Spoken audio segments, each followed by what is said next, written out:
Hello, everyone. Welcome to chapter 4. This chapter will be on exponential functions in general.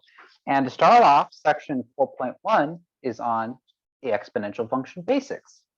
So without further ado, let's go ahead and just get started. An exponential function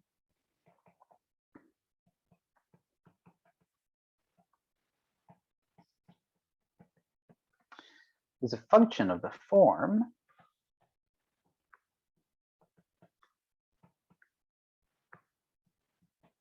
so it'll be some function f of x is going to be equal to a raised to the x power. So x here is the input as usual. So we're taking some number, some base. So this is called the base a. We're taking some base a, some real number, and we're raising it to the x power. We're going to raise it to a bunch of different powers as we plug in different things for x. So this is where a is a real number.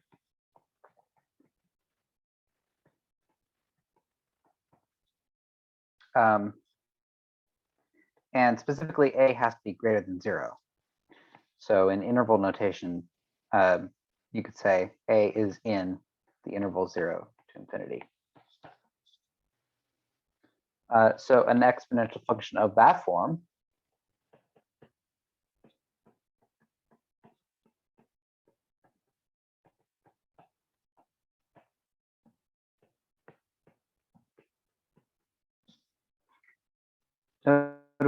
has domain all the real numbers, so the whole real line, which if you would like, that's negative infinity to infinity, and it has a range 0 to infinity. That range might change depending on what you're doing with the function, but it has domain the whole real line. You can plug in whatever number you want for x, and that f of x equals a to the x power. So let's go ahead and look at maybe an example of something like this. Let's go ahead and let's look at two of them side by side so we can get a really good feel of what's going on here. So maybe we'll make f of x, we'll make it 2 to the x. And then let's do maybe a g of x, and we'll have that be 4 to the x. Okay, let's go ahead and look at let's plug in some points to these functions. So I'm going to have an x column here. I'll have an f of x column here. And I'll also have a g of x column. Okay, let's just go ahead and do the usual -2, -1, 0, 1, and 2 standard points. And let's go ahead and just plug them in. So for -2, f of x is going to be 2 raised to the -2 power. Now, if you remember your exponent rules, that's just we're gonna flip it over just to make it a little bit simpler. That's 1 over 2 to the 2. So 2 squared is 4, so that's 1/4. Okay. And if we plug in -1, we get 2 to the -1. So I'm going to do the same thing. I'm going to flip over, and we get 1/2. And then 2 to the 0. Any number raised to the 0 power is 1. So this is going to be 1. 2 to the 1, that's just 2. And 2, plug in 2, so that's 2 squared, is going to be 4. Okay. And before we go ahead and plot these points, we might as well just go ahead and do g of x and see what happens. So if we're looking at 4 raised to the x, we plug in -2, so we get 4 to the -2. I'm going to go ahead and do the same thing I did with f of x. I'm going to flip that over. We're going to get a 1 over 4 to the 2. 4 squared is 16, so this is going to be 1 over 16. So 1/16. Okay, now if we plug in -1 to this, we get 4 to the -1. Flip it over, we get 1/4. And then 4 to the 0, again, anything raised to the 0 power is just 1. And then we do 4 to the 1, that's going to be 4. And 4 squared is 16. So let's go ahead and plot these points. And let's kind of take a look at what these functions are doing on a graph.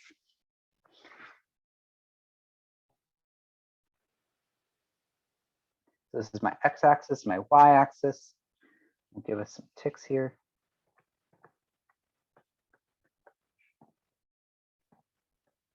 actually make those a little further apart.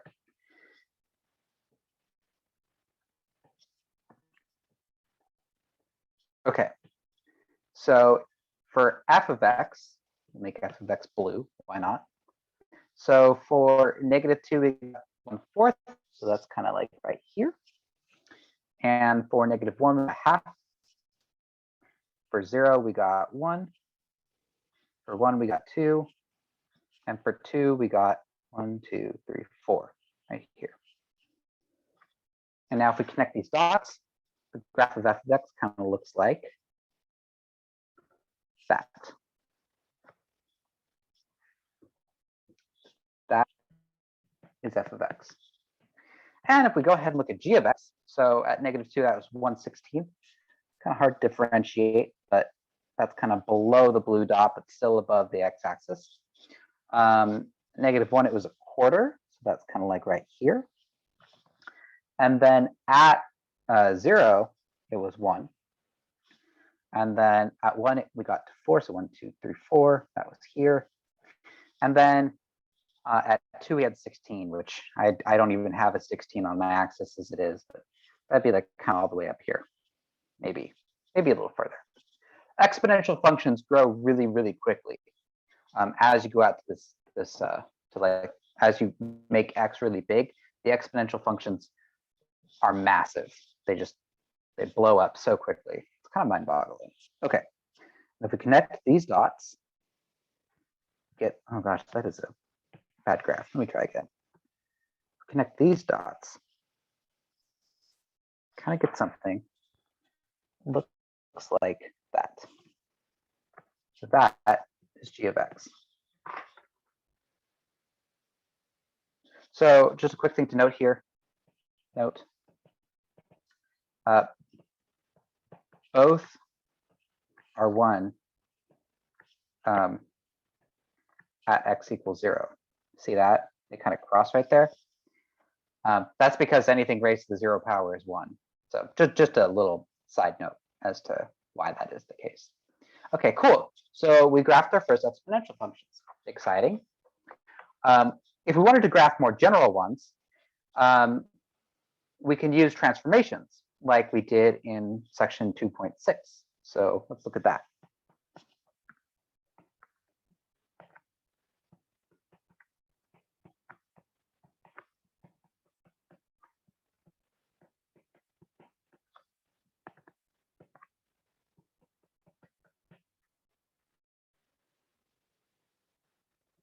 So it turns out that luckily for us, all the usual transformation rules apply to exponential functions, just like they apply to the other functions that we've been doing transformations to, polynomials, square roots, absolute value. It turns out that it's exactly the same for exponential functions, so we can use the tools and the skills that we've already developed in chapter 2, specifically section 2.6, if you wanted to go back and review. We can use those tools already to graph more general exponential functions. So maybe let's look at an example of that. So let's go ahead and let's let our base function be, so let's consider f of x, and let's just do 3 to the x. I want to graph, let's do 3 different kinds. Let's make g of x equal to 3x minus 2. We'll do h of x, we'll do 3 to the negative x, spicy.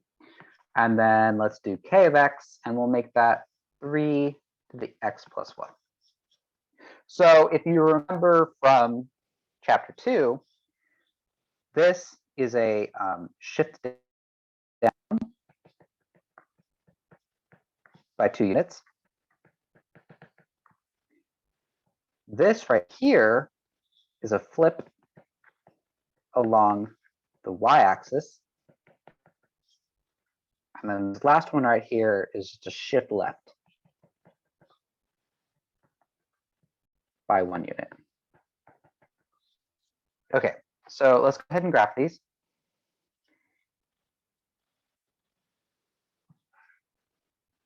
Get our axes going, x, y. Actually, I'm going to need a little bit more y room.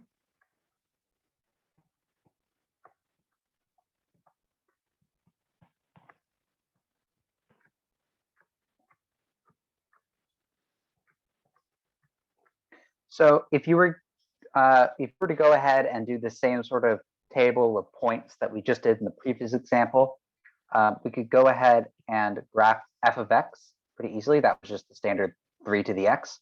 It turns out that -2, you get 1/9 all the way down here. And then at -1, you get a third. And then at 1, you get, or at 0, you get 1. At 1, you get 3. At 2, you get 9. So it's 1, 2, 3, 4, 5, 6, 7, 8, 9 out here. Okay, so this blue line is what we're starting with. Wow. I really wish I were better at connecting dots on a page. You would think I'd get good at it, but here we are anyway.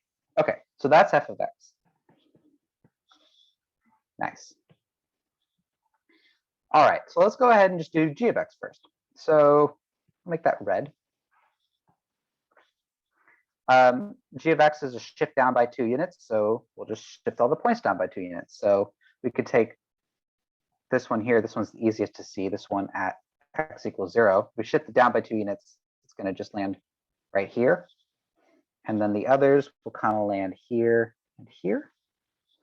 And then this one, you shift it down by 2 units. It's going to be here. And this one right here will be right about there. Okay. And then we connect these with a line. Like so. And that is g of x. Nice. Okay.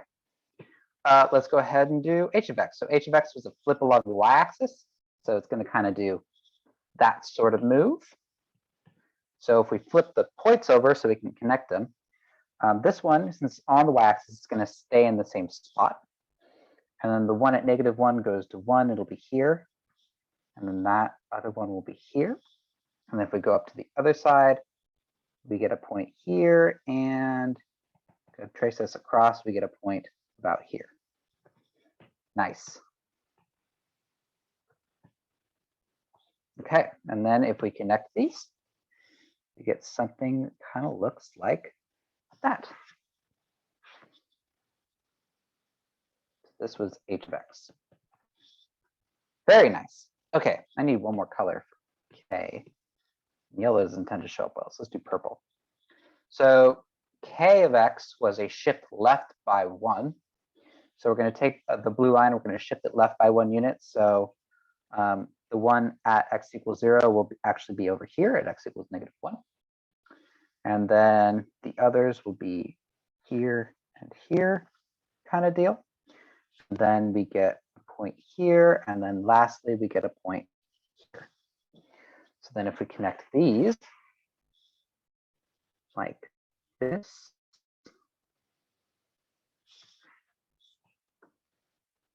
this is our k of x.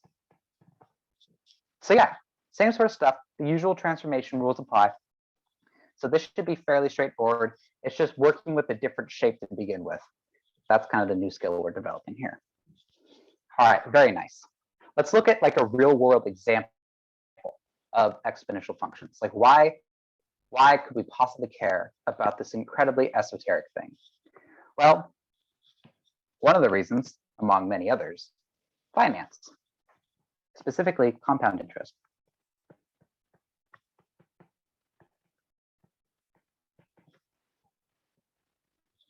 So compound interest is interest where what you earn as interest, so you deposit money and you're going to earn interest on that money.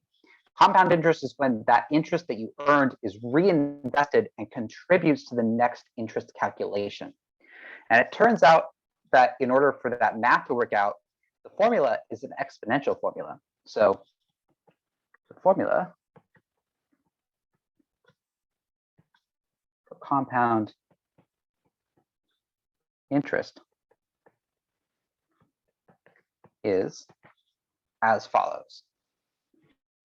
A of t. So here A is a function and we're plugging t into it, okay? This is a function. We're not multiplying. That's going to be equal to p times 1 plus r over n. And then that thing in parentheses is raised to the n times t power. So notice that t is what we're plugging in and t is in the exponent. That's what makes this formula exponential. Okay. All right. So let's go ahead and actually define what all these letters mean. So a of t function, the function output, that's the amount you have after t years. So say you wanted to know how much money you have after 4 years, you'd plug in 4 for t. P is the principal. And if you remember from chapter 1, the principal is the original deposit amount.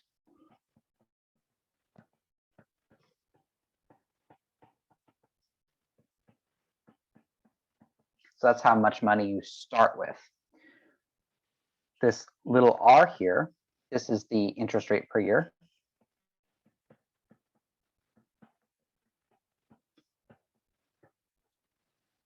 This is usually expressed as a percentage. N is the number of times the interest is compounded per year.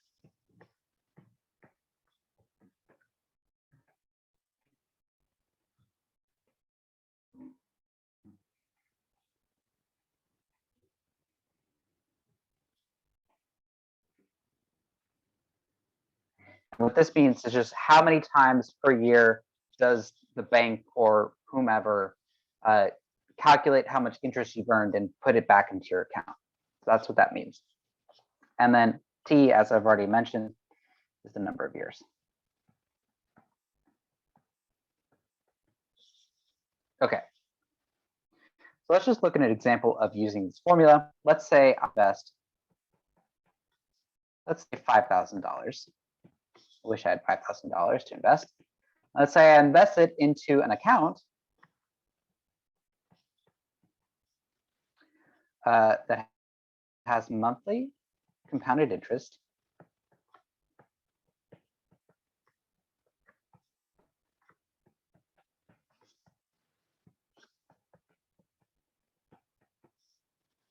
and let's say that the interest is at a 5% rate.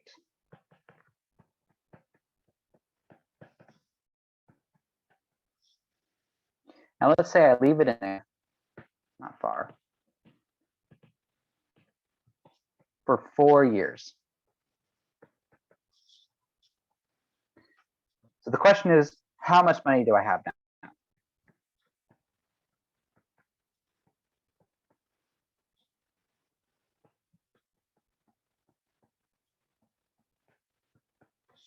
Okay, so this is a pretty straightforward, just plug and chug. So we want to find A of 4 years, right? And if we look back up at our formula, it's principal times 1 plus r over n all raised to the nt power. So our principal here, our original deposit amount is $5,000.